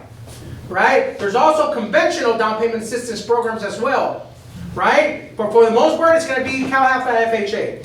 3.5% down. In a CalHFA, the 3.5% down is actually a loan, okay? Which is due and payable with interest, right? What other money am I gonna need to buy this house? Closing costs. Closing costs. This becomes also a loan. So the CalHFA is actually a 3-loan structure because you have down payment, you have closing costs, and then you have what? The senior loan. So you got 3 loans. Okay? So remember on the RPA I showed you in the other section where it says other finance, this is where your down payment would fall into place because essentially this is a loan. It's not free money. Now if it's a grants you don't pay back. Right? You don't. And there's grant programs out there right now. B of A has one. I mean, oh, she's gone. Misty actually just closed an escrow last week. She got her first check last week. Hey. Her buyer got 15 grand from B of A for free. Oh, great. And she's an escrow on another one right now where they're getting 20 grand for free from B of A. You know, grants you don't pay back. And here's the thing. When it's a buyer's market, all the creative loan structures come on out. And everybody's taking advantage of them. In the seller's market, good luck trying to get an offer accepted or using down payment assistance. Why? There's too much competition. Buyers have too many options. Right? All right. Number 2, if third-party payments received exceed buyer's obligation, the excess amount shall be paid to the broker or credited to the buyer or sent back to the provider of those funds. Right? So if I'm a buyer and Brandon is my brother and he's going to give me my 3.5% to buy the house, right? He gave me 10 grand. I check this box and I say, gift provider. Right? Because if there's any money left over, guess what? That's Brandon's money. It's not my money. It goes back to him. The same way that in a regular RPA where you ask for closing money from the seller, if you didn't use all the money, anything that's left over goes back to the seller. That's his money. The buyer doesn't get to keep it. Right? It goes back to the seller as part of their net proceeds. It doesn't happen all the time. But here's the thing, if a buyer puts money down and they get closing costs, they get everything, there's always going to be a cushion from escrow. Escrow always has a cushion. The fees are going to be cushioned a little bit, just in case, right? And for the most part, at the closing, a buyer will get a check. Some money back. Might be a few hundred, might be a few thousand, who knows? Just depends on where the cushion is, right? Additional authorization to include commission in offer. Buyer authorizes broker to include term in buyer's offering obligation, seller to pay broker directly or through escrow for any compensation that the buyer owes the broker. What does this mean? Remember the example that I told you about? I'm going to add the extra $2,500 to the closing cost. That's what this is. Okay, you're going to have the seller pay for that. Additional broker right to compensation. Broker shall be entitled to the compensation provided for in paragraph 4A if within blank days after expiration of the representation period or any extension thereof, or if there is a cancellation after the effective date of the cancellation. In paragraph 4C, what is this? This is a clause. Okay? It's the safety clause that an RPA has. This one has it too. So let's say that, or a listing agreement, right? Let's say that me and Melissa are in contract. My contract expires with Melissa. But I have a clause in there that if the property sells to anybody that I show the property to that are on any of my list within a 60-day period, I'm still entitled to what? A commission. Okay? That's what that means. Where am I? Buyer enters into an agreement to acquire property for which there was a broker involvement provided prior to expiration of this agreement or any extension thereof, or if there is a cancellation within the time specified in 4C. Broker delivers a written notice of those properties which there was broker involvement. That's why it's so important to know everything that you're doing with your buyer. I keep track of the properties that we're seeing. I keep track of just everything, all the action that I'm doing with my buyer. I write notes in my command, right? I keep a paper trail. Something I learned in college. Believe it or not, I went to college, right? One of my instructors, and I'll never forget it, he said, you never delete emails. I was like, why? Because you never know when you're gonna need them. True story. Right. I never delete. I actually pay for extra space with Google because I have emails dating all the way back to 2000. Oh, wow. If it's junk mail, get rid of it. But if it's personal, business, or anything, it's still there. So all I gotta do is search for something that has to do with that email, and it's in my list. It's archived. Never delete emails. I went to school for information technology, so everything computer-based, right? And I remember clearly, you never delete emails. You keep them forever. And that stayed in my mind, and that's what I do. I don't delete emails, especially if it's a conversation or there's attachments or there's anything. It's still there. Do you put your emails in folders? Mm-hmm. Like for Yeah, everything's categorized. Yeah. Absolutely. I mean, for each client? Yeah. Okay. Here's the beauty of this, guys. Yeah. Command, when you have your Gmail account hooked up to Command, because our KW email is managed through what? Google, right? The moment that you have interaction with your client through email, it automatically adds it to that client portal on your contacts. So you open a contact and it'll show you if you've ever had communication through email with them. Beautiful. It shows that communication out there? In your Command account. Oh, wow. So we should be doing all of this sending through Google? Always. Microsoft. Always. You always want to have a paper trail because in this business, who do you protect first? Yourself. Yourself. 100%. Because if there is no license, there is no Brandon. There is no Mike. There is no Jason. Right? So you got to protect your number one in your business. And then your clients come in. Right? So above everything, you protect your license at all times. At all times, because it's very easy for somebody to call a DRE and say, hey, Jason was doing this. And now there's an investigation. Right? And during that investigation, he might get his license suspended, and then it comes to find out that Jason was doing that, and guess what? Now the license is revoked, and he can never get a license again. Plus it costs money. It costs too much money. Big money. Yeah. It costs money up front to get it. Why freaking risk it? Right? I mean, here's the thing, guys. It's an opportunity that you guys have to make more money than a person that has a PhD. I'm not kidding about that. It's all up to you. Where do you want to take this business? Right? How much do you really want to hustle? What's your game plan? What's your plan as far as building business? Thanks for Right? inspiring us, George. Go ahead, Danila. Thanks for inspiring us. Thanks for what? Inspiring. Oh, absolutely. 100%. I love inspiring you guys. Right? I mean, I'm getting a little bit off subject, but you take somebody like Jessica Dixon, who's our number one individual producer, out producing even teams, and it's just her assistant, and a buyer's agent. That's it. Right? Oh, and a TC. 4 people.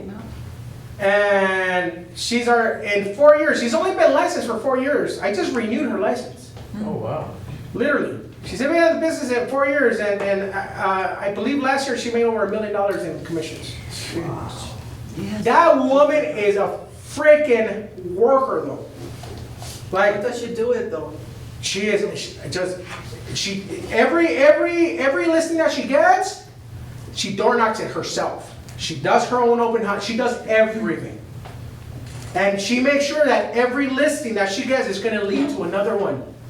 Every single time. He's like, I get a listing, I got to get another one in that neighborhood. And that one's going to lead to another one. And that's going to lead to another one. Oh. Not only that, she's in master coaching now.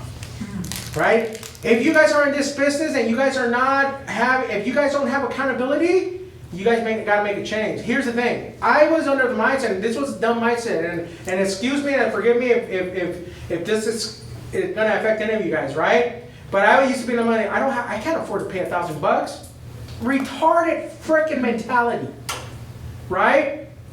Because the reason why I couldn't afford $1,000 was because I didn't have a coach to take me to the next level, right? The moment that I changed my mindset and I hired a coach, the accountability pushed me into a whole different level. Like, it forced me to be able to afford $1,000 a month for MAPS coaching. Does that make sense? Right? So now, guess what? I have a 12-month contract. It's going to cost me $12,000 a year. I better go out there and work my ass off to make this money. Right? Coaching is everything. Every successful person in any industry, I don't care what it is, always has accountability. Kobe did not become Kobe by just being himself. Right? Jessica Dixon did not become Jessica Dixon by being just Jessica. She has coaches that have helped her get there. Right? So if you're not in coaching, highly advise you to look into it. Highly advise you to look into it. It'll take you to a different level. Go ahead. How do you look into it? Where do you get this information? You go to KW Maps Coaching online, do a Google search, and it'll give you, or go ask staff. Okay. Yeah. Yeah. If you guys want me to hold you accountable, I actually coach agents as well. It's different than mentorship. I'm gonna tell you that much. Right? Because a mentor, I'm gonna walk you through the process of doing what you need to do. In coaching, I'm gonna hold you accountable to what you said you were going to do. And we're gonna have weekly check-ins. It's just like my trainer, right? I gotta report my food. I gotta report my daily workouts. I gotta report everything. Oh, are you doing that? Yeah. Oh, okay. I made a commitment at the beginning of this year that I was gonna get back to where I was, my lowest adult weight, which was my lowest adult weight when I was on my fitness journey was 272, right? So that's my goal. To get to that, and then we'll do the rest. But again, it falls back to the accountability. Right. Right? So it's very important. All right, getting back to the contract. Go ahead, Mike. Jessica, did she always have a TC? No. She doesn't have a TC. She didn't always have a TC. Oh. She started off. She started off by herself. It's just like everybody else. Absolutely. As she started, this is what Jessica did. Jessica, when she went to an award ceremony, and we're getting off track right now, right? But Jessica went to an award ceremony, and she saw all the people that were getting awards and the amount of money that were on there, and her question was like, how do I get there? She's like, close 3 deals this month, and you'll get there, right? That's what they told her. She's like, that's it? 3 deals? They said, I'm on it. She opened 3 escrows her first week. Wow. Cool. Yeah. And after, it was game over after that. Game over, right? Because here's the thing, it's all here. It's all here. Game on. Yes, exactly, game on. You gotta have a big, big database or something else because we Create your database on a daily basis, Abel. Every single day. Every time Jessica closes a deal, whether she's the buyer or the listing, if she's a listing, she orphans the client. What does orphan mean? She builds a relationship with the buyer that bought her house. Because here's the thing, the moment that escrow closes, that client is no longer in contract with the other agent. Because so it gives the listing agent the opportunity to go, hey, build a relationship. Let me add you to my database. Right? That's what I teach you guys in track. What is your job in track to do every day? 20. Lead generation. How many people do you have to lead generate on a daily basis in track? 5. 5 a day, 25 a week, 100 a month, 1,250 leads a year. Now imagine if you did that for the next 5 years, how much business you would have on a yearly basis. Right? According to the National Association of Realtors, a seasoned agent will generate 80% of their yearly business from their database. 80%, as long as you did what? You nurtured and you took care of your database. 100%. Right? So anyways, that's completely a different conversation. So let's get back to this. All right. Letter E. Did we talk about this? We did, right? Yeah. The whole thing. Okay. Letter F. Next page. Disclosure of anticipated payments to broker by others. Broker, prior to writing an offer on a property, or if checked prior to showing a property, will disclose to buyer the amount of compensation broker expects to receive from a third party on that property by providing buyer with either a copy of the MLS listing showing the cooperating compensation offered to the broker, a separate document such as an anticipated broker compensation disclosure. Number 2, broker independently or through escrow will disclose the final compensation broker receives from anyone other than the buyer. Buyer is responsible for payment of compensation if third party does not pay anticipated. So we go back to this example, right? Angel and I agreed that he was going to pay me 3%. If the buyer's going to pay me 2.5%, he's not responsible for what? 0.5. That's exactly what that statement is saying. Okay? G, timing of compensation. Compensation is payable upon completion of any resulting transaction and if escrow is used through escrow. Broker shall be entitled to compensation whether any escrow resulting from an agreement for property specified in paragraph 3 closes during or after the expiration of the representation period. So if I have an agreement and we get into escrow today and my agreement expires tomorrow, I'm still going to get paid. Right? Because now we have what? An executed contract in escrow. Does that make sense? Mm-hmm. Right? So that gives me that cushion. Timing of compensation. Did we read this right now? Or my mind? No. Compensation is payable upon completion of any resulting transaction. Oh, yes, we did. Number 2.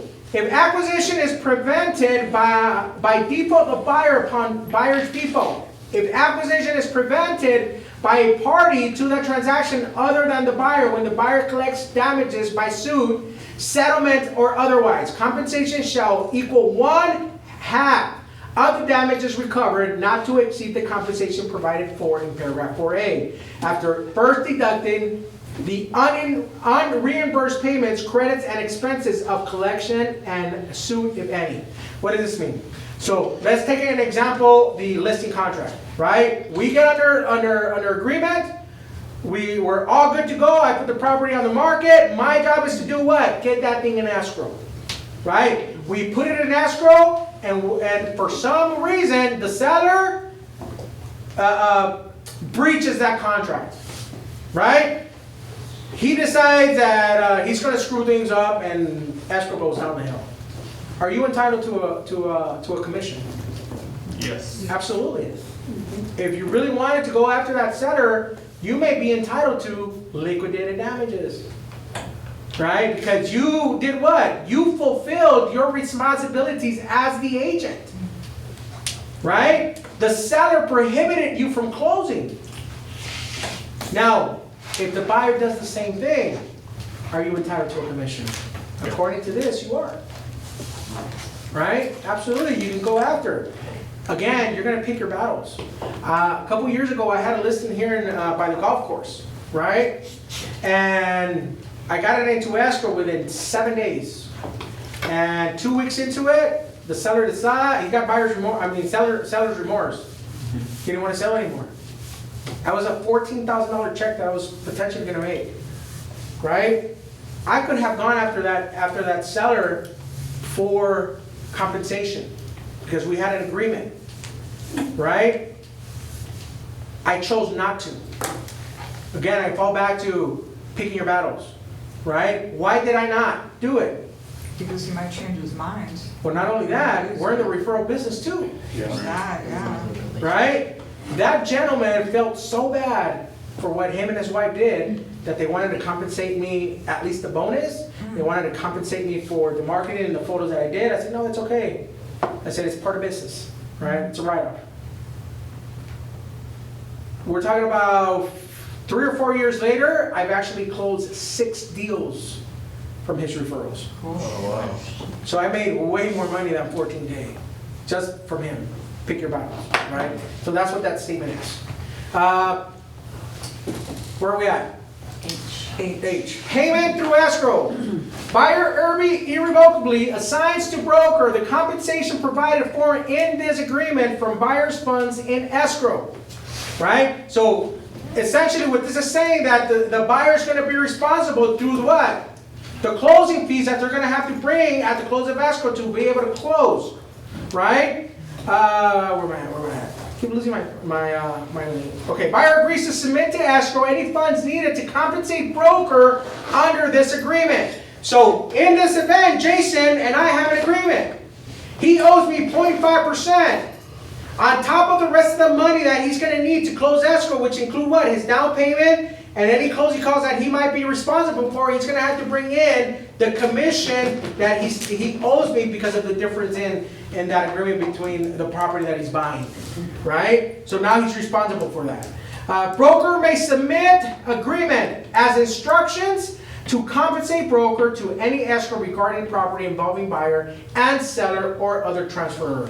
Letter I, pre-existing buyer representation and compensation agreement. We're almost done. 10 more minutes. No se vaya. I'm going to the bathroom. Ah, okay. Hurry up. Okay. Wait for me. If buyer acquires a property, we gotta have fun, right? If buyer acquires a property during the time buyer is obligated to compensate another broker identified in paragraph 2, broker is neither entitled to compensation under this agreement nor obligated to represent buyer in such transaction. Number 5, agency relationships. Disclosure. Buyer acknowledges receipt of the disclosure regarding real estate agency. By default, it's already marked. Why? Because it's the first document in this packet. That's the first document you're going to explain. It's the first document your client's going to sign. Right? So it's already checked by default. Letter B, possible dual agency with the seller. Again, checked by default. Because it's the second document that you sign in this packet. Right? So it's automatically going to be signed.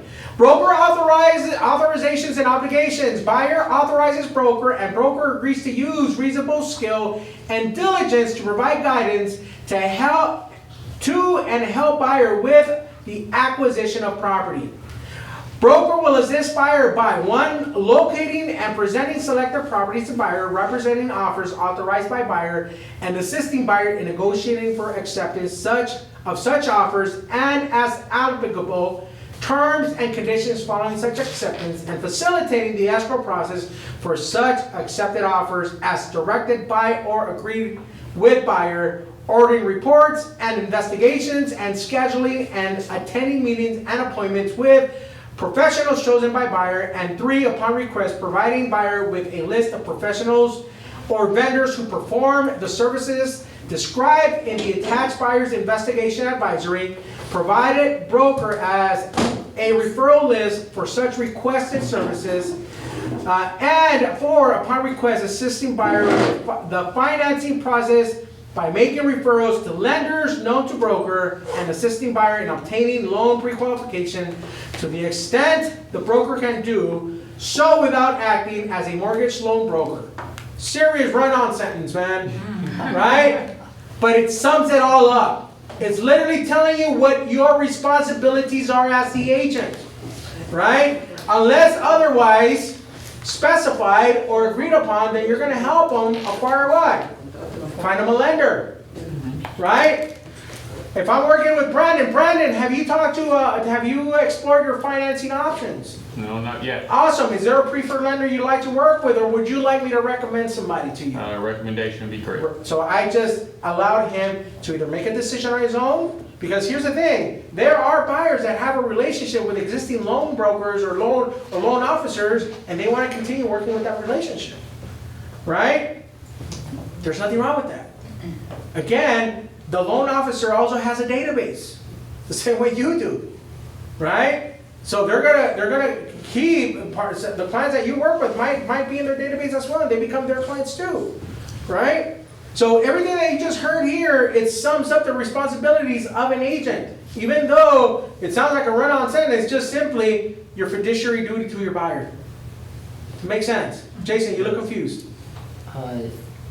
No, like, keep going. You get it? Are you sure? Yeah. Let's see, do a flip. It's like all. Just kidding. But you can't do a flip if you want. All right, letter B. We got 7 minutes, guys. Do it. We've only been in one freaking document for 2 hours. When you dissect these documents, it goes on and on, right? But this is good. That's good. Because I want you guys to understand what you guys are dealing with. B. If the property contains residential property with 1 to 4 dwelling units, why do you always see 1 to 4 dwelling units in these documents? For primary residence. Primary owner residence. occupied and, More to that, more to that. What is it? Come on, think, Brandon. it's owner occupied, FHA approved. Okay. You said FHA. What about FHA? That's, they only go up to 4 units, and Correct. outside of that, you have So to. an FHA loan will allow you to go up to 4 units and still claim it as a primary residence as long as you live in one of the units. Anything above 4 units becomes what? Commercial. Okay? Different loan. Now it's 20% down. But on 4 units or less, you can still go 3.5% down. So you're always going to see that stipulation in these contracts because we're talking about what? Single family dwellings. Right? So if there's an agent right here right now that he's actually used, he bought an apartment building in Mojave, of all places, Mojave. He didn't care, it was an investment. He lived in one of the units for a year, right? He refied into a conventional loan, then he came to Palm and bought another 4 units. And now he has 2 buildings right now, which he still lives in one of them, the second one, but he has 7 doors giving him passive income. Oh, wow, that's smart. And he does real estate he actually does real estate full-time and he has a full-time job. No excuses. He's an amazing kid, not to take anything away from you guys, but he's dedicated. Yeah, he's one of JD's guys, Juan Fernandez. Yeah. So can it be done? Heck yeah, I can. Heck yeah, I can. He's like 26 years old. All right, where am I? Come on, somebody tell me. Oh, letter B. If the property contains residential property with 1 to 4 dwelling units, broker will conduct a reasonable, competent, and diligent visual inspection of the accessible areas of the 1 to 4 property. What is this? Your agent visual inspection. Avid. Your AVID, right? Excluding any common areas. What would be a common area?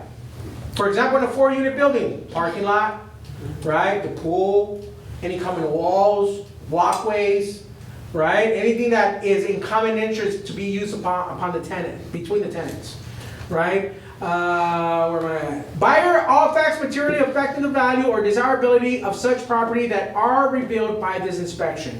C. Broker shall deliver or communicate to buyer any disclosures, materials, or information received by, in the personal possession of, or personally known to the individual signing for the broker during the representation period. Unless otherwise specified in writing, any information provided through broker in the course of representing buyer has not been and will not be verified by the broker.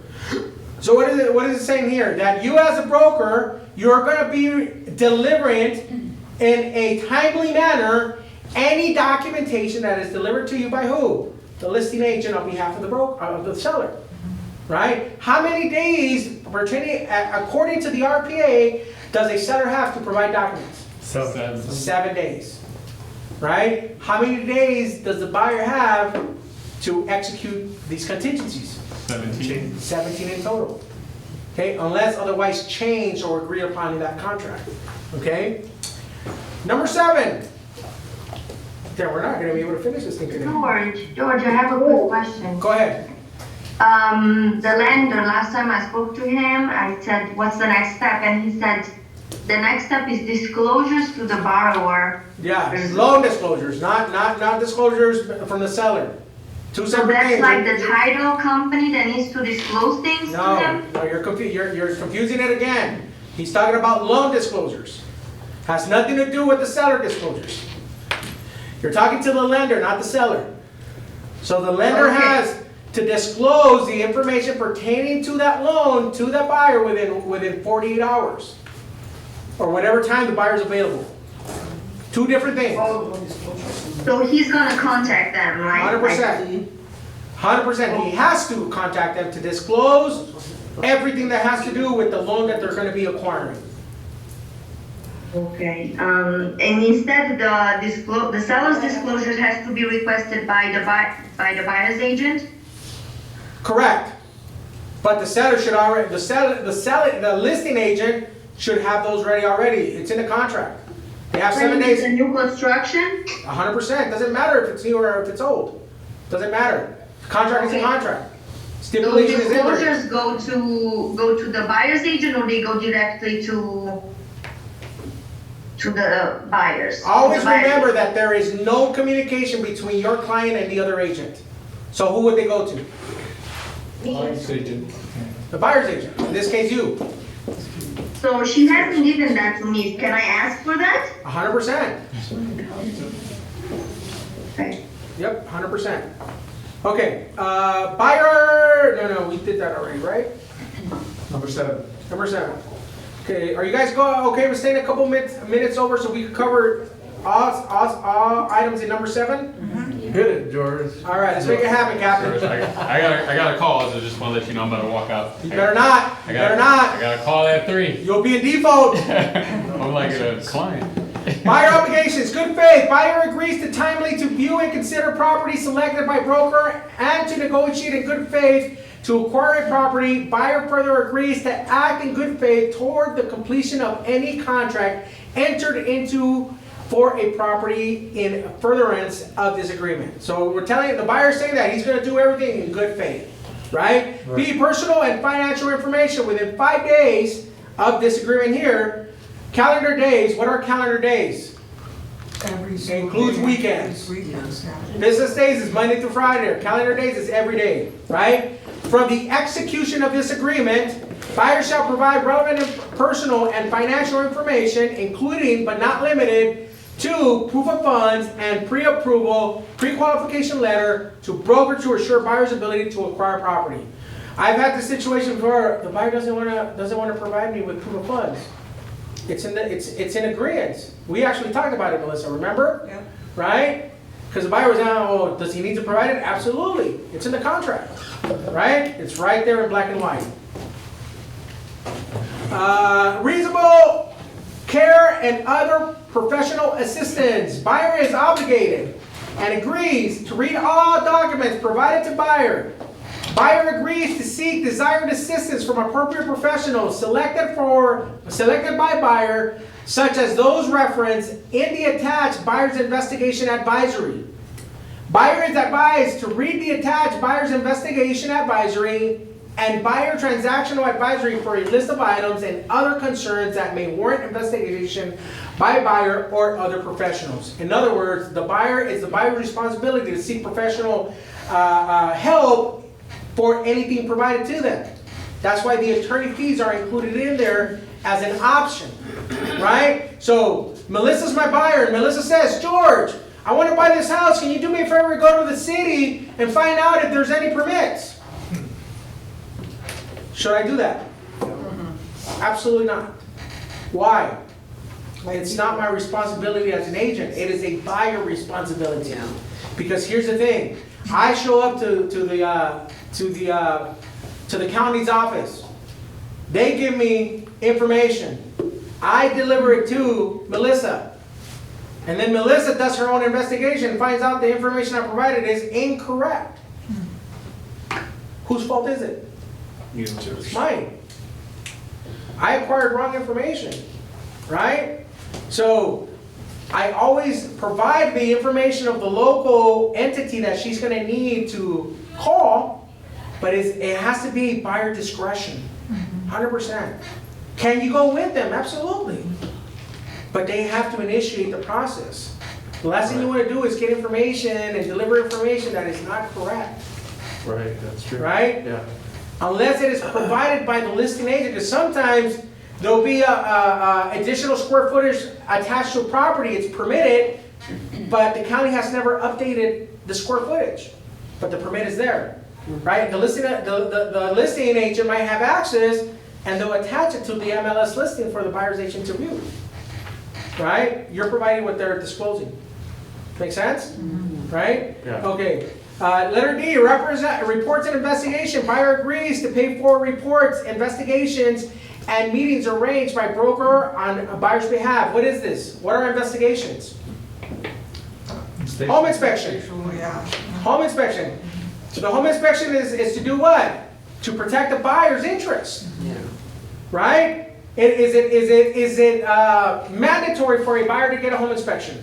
No. No, absolutely not. Is it highly advised that they do? Oh, yes. Yes, 100%. Yeah. Even if it's a new house, it doesn't matter. Right, New houses have issues too. right. Trust me. Yeah. Right? They're not built by machines, they're built by humans, and do humans make mistakes? Yes, they do. Right? So you always have your client, especially your buyer, perform a buyer investigation.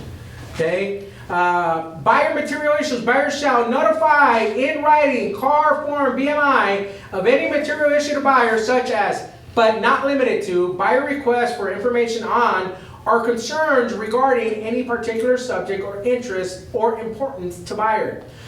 One thing that you always wanna remember, do not go outside of your spectrum of responsibilities in this business. George, what are the taxes? George, what about this? George, what about that? And it's outside of your responsibilities, don't do it. Because now you're putting yourself in a liability issue, right? Do what your responsibilities are. If they are requesting additional items, refer them to the appropriate party that can help them, right? Especially tax information, right? Do I have to pay property, capital gains on this, right? Well, I'm not a CPA. I'm not an accountant. I would highly advise you to consult your CPA or accountant, right? Letter F, incorrect, incomplete, or inaccurate information. Goes back to the example that I just gave, right? Buyer agrees to identify, defend, and hold broker harmless from all claims, dispute, litigation, judgment, attorney fees, and costs arising from an incorrect information supplied by buyer, or from any material issues that the buyer fails to disclose in writing to broker. Same thing falls on the listing side. If the seller does not disclose something and the buyer later finds out about it, well, you can't disclose what you don't know, right? But if you do know, disclose it if the seller did not or the buyer did not, okay? Number 8, attorney fees. And then in any action proceeding to arbitration between buyer and broker arising out of this agreement, buyer and broker are each responsible for paying their own attorney fees and costs, except as otherwise specified in paragraph 9A. So it is up to them. And my friends, we are going to stop here. We will resume to talk about the dispute resolution because this is an important part next week. Thank you for being here. Did you guys learn something? Yes. Great. All right, guys. Thanks for being here. I'll see you next Wednesday at 1 o'clock.